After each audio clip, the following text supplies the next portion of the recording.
3, 2, 1, what's up, Cok? Oke, lanjut lagi di kami. Di kami, konten kami Polda Retro Jaya. Kita akan melanjutkan sesi yang kemarin ya. Next chapternya.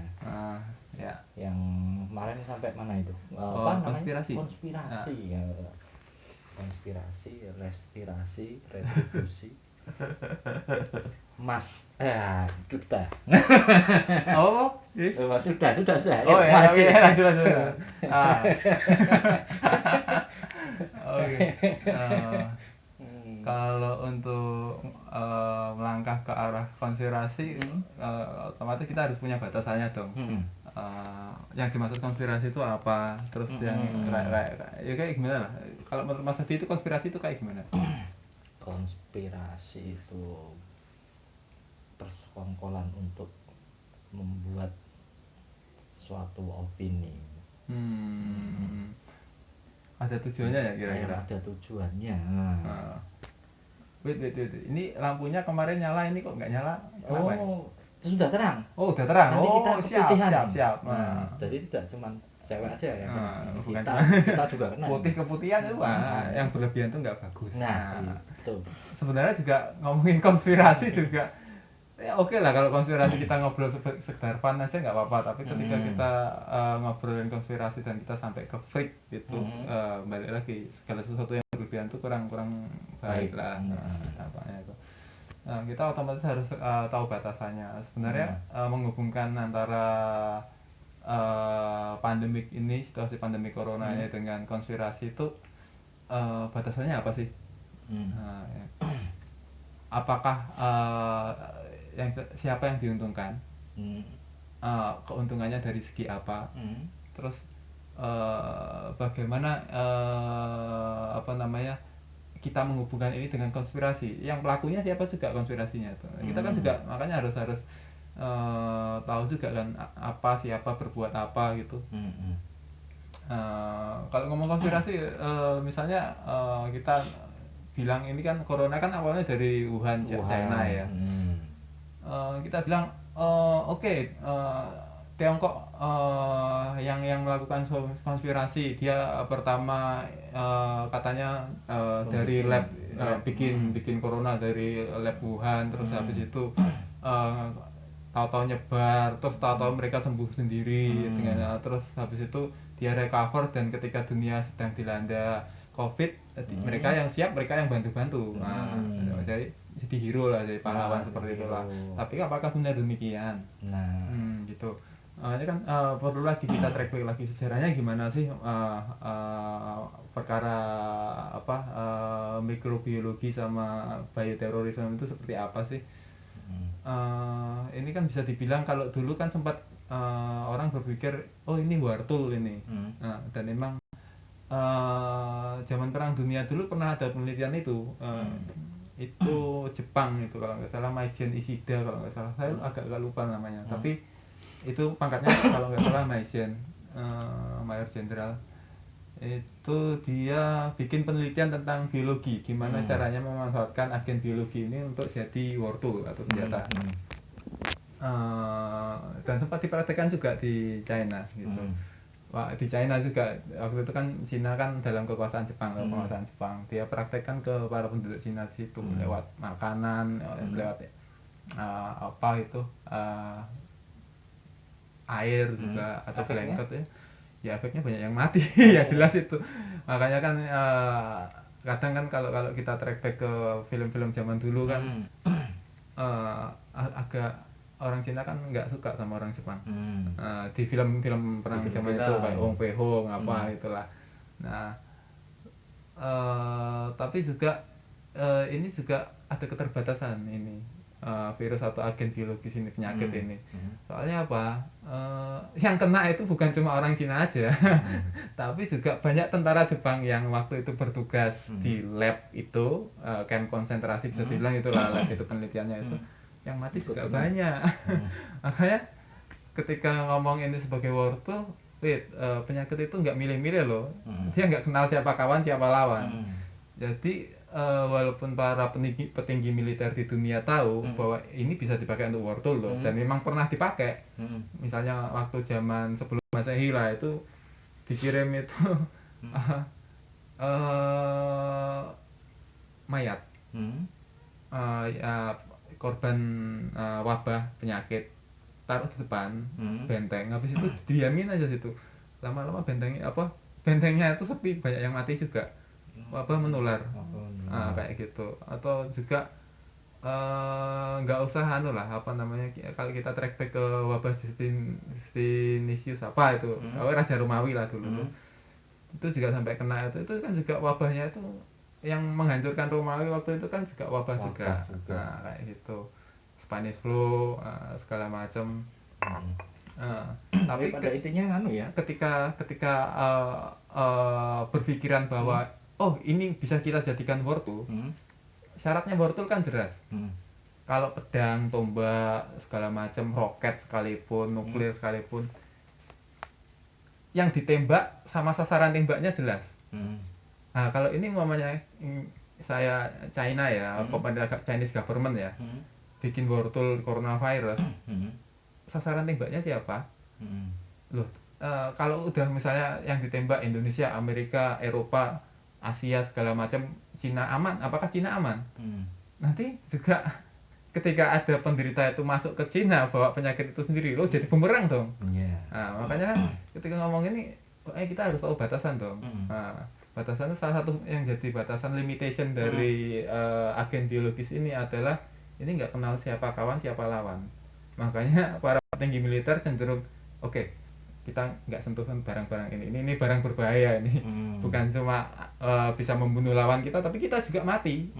Gitu. Makanya bisa dibilang ya dunia kompak perkara agen biologis ini, kita nggak boleh main-main dengan senjata ini. Itu.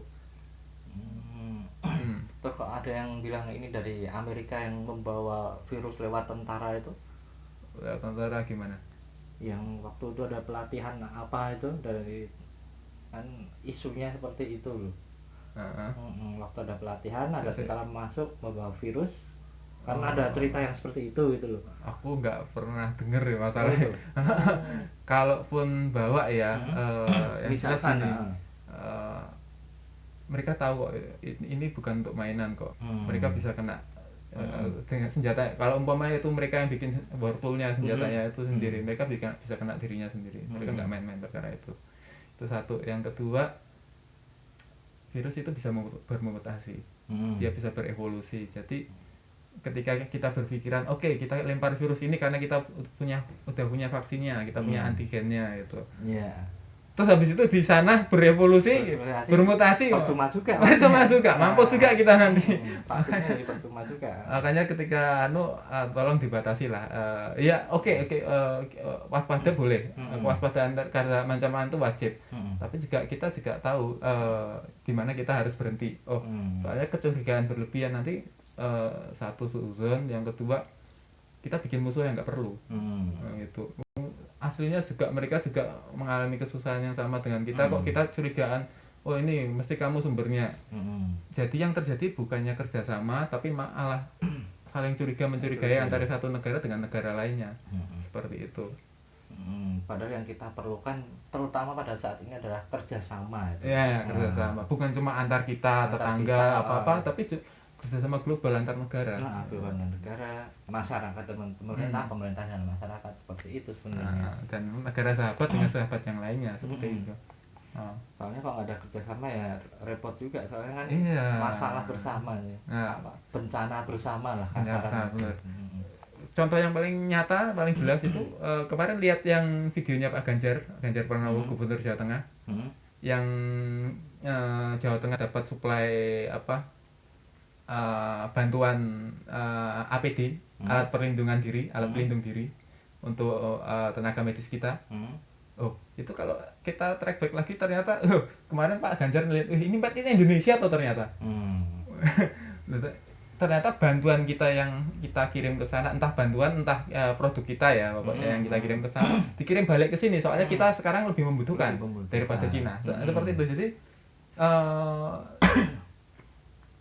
ini nih saling bantu lah. Di sana waktu Cina butuh APD kita kirim ke sana, ternyata Cina udah beres, mereka kirim balik ke sini, seperti itu kira-kira. Jadi ya balik lagi, mana yang lebih bermanfaat, antara kita curiga yang dasarnya juga ya kurang begitu kuat, bisa kita bilang seperti itu, atau yuk kita bersama bareng ngatasin ini masalah bersama, seperti itu. Ya, biar cepat selesainya juga ya. Seperti yang ya di Indonesia sendiri kan juga masih belum kelar juga nih masalahnya ini. Masih banyak. Yang jelas grafiknya naik, masih terus naik. Harusnya kan kalau kita lihat penjelasan Pak Anies kan harusnya ketika dia naik, oke naik terus. Suatu saat kan dia akan landai gini. Ini landai pun belum, makanya daripada energi kita habis untuk memikirkan sesuatu yang itu sebenarnya juga satu kita nggak tahu, juga kita juga mana sih yang bermanfaat itu, curiga yang karena landasan berpikir kita juga masih belum jelas, atau ini jelas loh musuh bersama loh. Yang jelasnya kalaupun mereka yang bikin virus, mereka sendiri juga takut sama virus itu bakal balik ke mereka kok. Seperti itu. Dan yang jelas ini bukan mainan. Iya. Ya, terus ini masalah apa ya? Pengisolasian ini gimana ini? Sebaiknya ini. Ya. Karena kan banyak yang kan jumlah tertinggi Jakarta ya. Ya. Nah, pengisolasian yang pada mudik ini gimana nih menyikapinya? Sebenarnya kalau umpamanya kita track back lagi ya, historiknya corona di Indonesia tuh nyebarnya awalnya dari mana ke mana sih? Kalau kita lihat kan yang paling padat paling banyak kan Jakarta, men. Nah, itu kok bisa Jakarta yang paling banyak? Otomatis salah satu penyebab yang paling semua orang juga tahu kan, Jakarta itu kan pintu gerbangnya Indonesia kan, pusatnya, pintu masuknya. Jadi orang lalu lalangnya itu paling banyak. Ini kan virus bukan dari Indonesia awalnya, dari luar kan, dari Wuhan China itu. Yang kontak dengan Wuhan China kan orang dari seluruh dunia.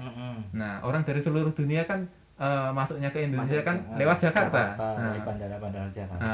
Nah, yang di daerah pun rata-rata ya kontaknya juga mereka yang kontak dengan Jakarta juga. Nah, seperti itu. Jadi makanya penderita corona paling banyak ya di Indonesia tuh ya di Jakarta. Nah, seperti itu. Nah, makanya kalaupun umpamanya nanti Jakarta harus lockdown, soalnya gini, nggak mungkin kan semua daerah di lockdown. Nah, ya, betul. Kalau semua daerah di lockdown, ntar yang nyuplai makanan siapa gitu. Terus nanti kalau tiap kampung di lockdown, terus mereka nggak bertani, nggak bercocok tanam, terus nanti kita makan apa? Nah, itu kan jadi pertanyaan lagi loh. Makanya ketika terpaksa harus lockdown Jakarta, soalnya juga makanya ketika menghadapi situasi corona ini, masyarakat harus kompak dengan pemerintah.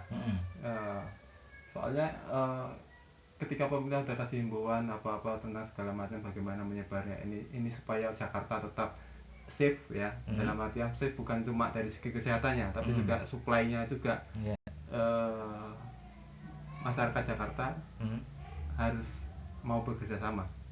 Kerjasamanya bagaimana? Ya itu bentuknya. Ya dengan tidak pulang kampung. Nah, soalnya kalau pulang kampung ya itu tadi bisa menulari orang-orang yang berada di daerah ya. Oke, makanya ini sebenarnya penting banget sih untuk Jakarta, penduduk Jakarta untuk tidak mudik lah untuk Lebaran besok. Soalnya juga antisipasi ya. Ini daripada pas mudik nanti angkanya naik, nggak ketahuan juga, lebih berbahaya lagi lockdownnya bisa lebih lama. Nah, harus dipikirkan di situ juga supaya oke lah kita sengsara, cuman sengsaranya jangan lama-lama itu. Makanya perlu kerjasamanya. Kita ini kerjasamanya itu. Terus gini juga, ketika penduduk Jakarta udah nggak pulang kampung, terus supply kebutuhan bisa lah daerah Misalnya kalau Jakarta yang nyuplai rata-rata kan dari Jawa Barat toh. Kadang juga dari Lampung juga, Jawa Tengah. Jawa Tengah, Jawa Timur. Supply udah aman. Tapi emosional ketakutan itu masih masih ada. Jadi kendali atas diri itu juga otomatis kan sedikit berkurang kan. Ketika orang merasa terancam, salah satunya adalah panik. Dan ketika panik urusan wabah seperti ini yang terjadi biasanya hubungannya sama apa? Kepanikan ya, pemborongan. Nah, panik buying ya. Panik buying. Borong ngawur. Yang paling ditakuti adalah ya alhamdulillah kita nggak pakai toilet paper ya. Kita pakai air. Pakai air, nggak pakai toilet Ya. Toilet paper. Jadi mungkin kita toilet paper krisis masih jauh lah ya. Masih ada air, ngapain bingung rebutan toilet paper. Tapi mungkin kita bakal rebutan yang lain mungkin. Itu yang kita khawatirkan kan kayak kita jangan sampai lah itu kita harus berantem lah rebutan bahan makanan gitu. Itu kan tapi saya optimis kok Indonesia itu termasuk salah satu negara yang sama Tuhan di blessing. Dalam artian ya kita punya keistimewaan yang luar biasa kok terkait SQ. Spiritual question. Spiritual question itu jadi ketika ada segala sesuatu entah itu musibah, barokah atau apapun selalu kita hubungkan dengan Tuhan. Makanya balik ke chapter sebelumnya itu ini unik loh ini Wuhan ini corona dari Wuhan ini kan nggak mungkin terjadi kalau tanpa izin yang Maha Kuasa kan. Terus sampai Tuhan mengizinkan nggak perlu Jumatan berjamaah rame-rame. Ini kan pertama kali dalam sejarah. Untuk yang beragama Nasrani nggak perlu berjamaah di gereja bersama-sama. Yang untuk Buddha nggak perlu ke wihara barengan. Atau yang untuk yang Konghucu ataupun Hindu nggak perlu ke temple, ke kuil, ke kelenteng ataupun ke tempat-tempat ibadah yang lain secara berkerumun gitu. Ini ada maksud apa gitu sebenarnya itu sebenarnya bagi saya sendiri ya pribadi ya itu menarik banget loh. Aku ya seumur ya jawabannya betul gitu. Seumur tuh saya tuh ini baru pertama kali loh saya ngalamin seperti ini. Ya Mas Adi juga iya kan? Iya. Orang tuanya Mas Adi kan juga belum pernah ngalamin ya seperti ini.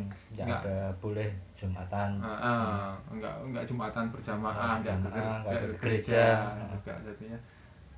Ini message-nya apa gitu. Lalu juga yang jelas ketika kita dihadapkan pada permasalahan ini kita ingat Tuhan, maka hal-hal yang kita khawatirkan seperti tadi misalnya panik buying, terus rusuh, gesekan antar satu dengan yang lain, maksa pulang, terus habis itu nularin saudara, keluarga, teman-teman di kampung, itu insya Allah bisa dihindari dan saya optimis kok. Masyarakat Indonesia itu ya bisa dibilang blessing. Masyarakat yang terberkahi lah dan insya Allah ketika ada permasalahan menghadapi permasalahan seperti ini ingatnya langsung ke atas seperti itu. Ya ini salah satu musibah ya, disebut musibah bisa disebut bencana global yang mengajarkan kita untuk bisa saling support satu sama lain, yang kaya support miskin, miskin support kaya, desa support kota, kota support desa, pemerintah ke rakyat, rakyat ke pemerintah. Sebenarnya itu yang bisa diambil dari ini sebenarnya itu untuk kebersamaan, karena dengan bersama tuh semua bisa teratasi tuh. Kita bisa kuat, bisa teratasi semua dalam hal apapun sih, nggak cuma dalam musibah ini. Nggak terbatas. Kalau selama ini kan kita miskin kaya, tua muda, kayak gap gitu. Ini nggak cuma sekedar itu aja, tapi seluruh dunia. Ya, bukan cuma sama tetangga, kiri kanan, saudara atau apa, tapi antar negara udah. Ini global loh. Seperti global. Itu. Ya, unik sebenarnya ini peristiwa ini. Ya, sisi baiknya di situ. Ya, semoga dengan ini bisa dipelajari lah. Kita harus bagaimana, harus mengapa, itunya yang harus dipelajari. Nah, ini satu lagi yang sebenarnya ini yang paling penting sih. Kita menghadapi corona ini kan menghadapi corona ini kan bisa dibilang kita perang kan. Iya. Perang yang kita perangi, kita bukan berperang melawan manusia, kita berperang melawan virus yang dimana itu adalah musuh bersama kita. Dan itu musuh bersama kita bukan sekedar virus loh, diri kita sendiri juga loh. Nah, itu ego kita gimana, caranya neken gimana. Kalau semua orang itu kan, kalau orang dia bilang kekarepannya kan pengen balik nek jenenge mudik. Yang namanya lebaran itu kan pengen pulang kampung kan. Itu kan berarti kita juga harus melawan diri kita sendiri, menekan diri kita gimana kita. Kalau kita pulang kita membahayakan yang lain, saudara-saudara kita yang lain. Nah, itu juga gitu. Makanya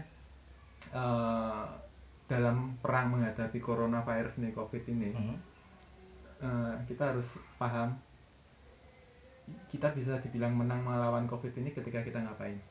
Nah, seperti itu. Kita bersatu bersama. Nah, kalau Anda perang, Anda komandan perang, Anda pasukannya 100, lawan orang 2000, musuh Anda 2000 orang. Nggak mungkin dong Anda dibilang menang kalau Anda bisa menaklukkan 2000 orang yang jauh lebih banyak dan jauh lebih kuat dari Anda. Jadi Anda dibilang menang ketika Anda bisa selamat bersama 100 pasukan itu dari serbuan 2000 orang tadi. Sampai COVID ini. Kita bisa dibilang menang ketika korban semakin minimal. Kita bisa meminimalisir korban yang meninggal atau menderita sakit karena COVID. Kita batasi, kita tekan seminimal mungkin.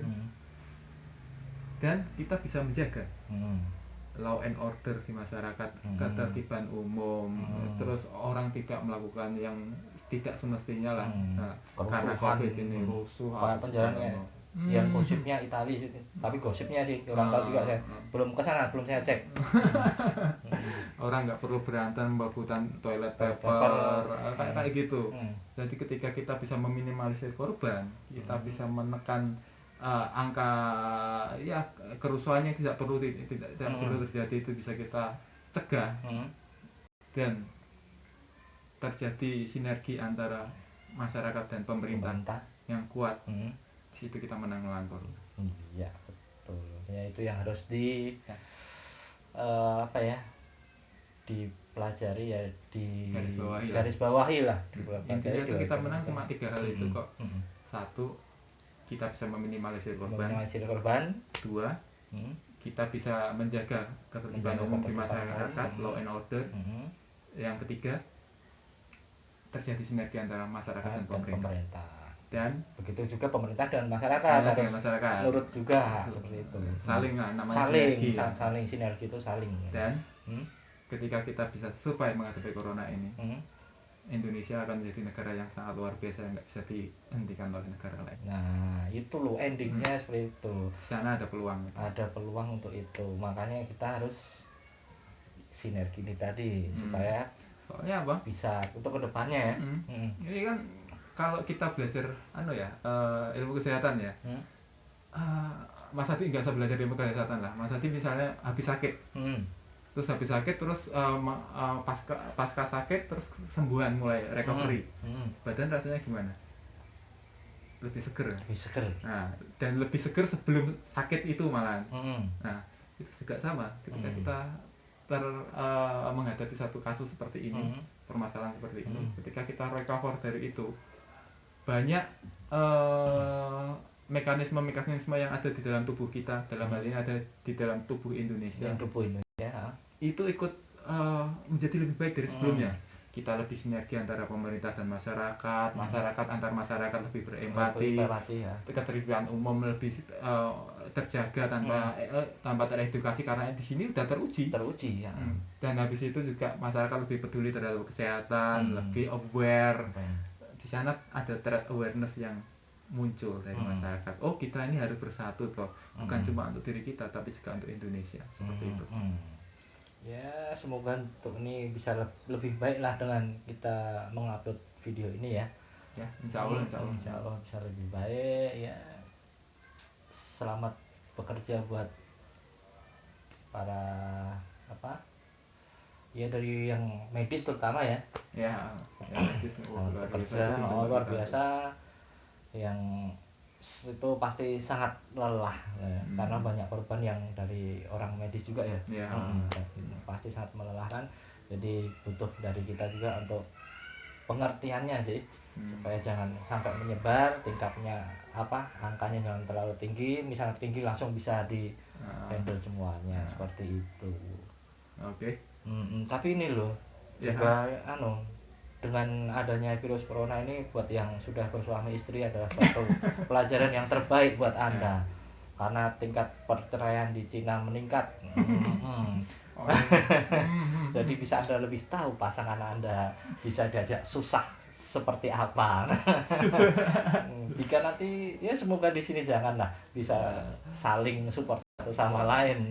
Ngeri juga ya, di Cina itu habis pasca lockdown itu angka perceraian itu meroket luar biasa. Enggak lah, insya Allah Indonesia nggak seperti itu. Insya Allah ya.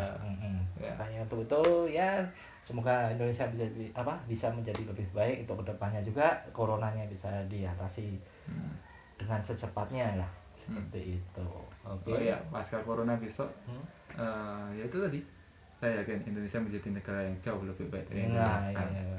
Oke, 3, 2, 1, what's up, cuy?